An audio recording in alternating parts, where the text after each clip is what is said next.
এই ক্ষেত্ৰত চাওক, আমাৰ দলে এটা সিদ্ধান্ত লৈছে, সন্মানীয় আমাৰ ৰাজ্যিক সভাপতি তথা স্থানীয় বিধায়ক মহোদয় আৰু মণ্ডলৰ সভাপতি তথা জিলাৰ সভাপতিসকলে নিশ্চয় এটা কিবা ভাল চিন্তা কৰিছে।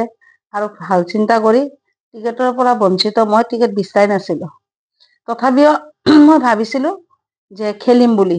যেতিয়া মোৰ এজন অচ্যুত লহকৰ বুলি এজনক দিলে, তাতে মোৰ কোনো ওজৰ আপত্তি নাই। দলে ভাল এটা চিন্তা চৰ্চা কৰিছে, ৰাজ্যিক সভাপতি মহোদয়ে চিন্তা চৰ্চা কৰিছে, আমাৰ স্থানীয় বিধায়ক মহোদয়ে ভাল চিন্তা চৰ্চা কৰিছে, জিলা সভাপতি তথা মণ্ডল সভাপতি তথা আমাৰ যিসকল বিষয়ববী আছিল সকলো এটা ভাল চিন্তা চৰ্চা কৰি নিশ্চয় তেওঁক দিয়াত, দলে কিজানি মোক লৈ কিবা এটা আৰু ভাল চিন্তা কৰি আছে, সেইকাৰণে হয়তো মোক এইবাৰ বহিব দিছে।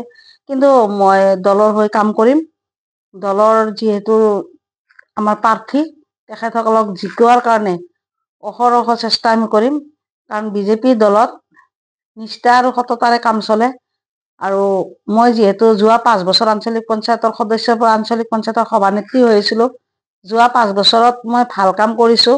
গতিকে মই যিখিনি প্ৰতিনিধি লৈ বা আমি সমষ্টিত সোমাম, প্ৰতিনিধিসকলে অন্তত মানুহৰ হৃদয়ত আমি সোমাই আছো।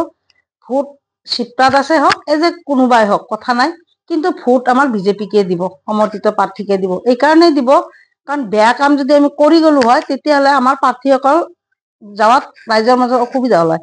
যিহেতু আমি ভাল কাম কৰি গৈছো, আমাৰ প্ৰাৰ্থীসকলৰ কোনো ধৰণৰ অসুবিধা নহয়। কাৰণ মই চেলেঞ্জ মুডত যোৱা 5 বছৰত যিখিনি কাম কৰিছো, মই নিজে গৌৰৱ কৰি নকওঁ, সমষ্টিৰ যি 15টা পঞ্চায়তৰ মানুহে কব একদম এনেকুৱাই কাম কৰিছো, মানুহৰ হৃদয়ত সোমাই আছো।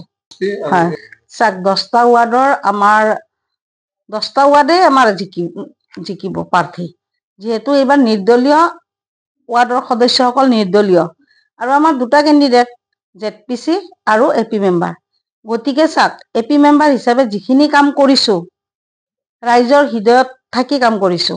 গতিকে মই ভাবো ইয়াত মানে কোনো ধৰণৰ দ্বিধাবোধ নহয় আমাৰ প্ৰতিনিধিজন ওলাই যোৱাৰ ক্ষেত্ৰত।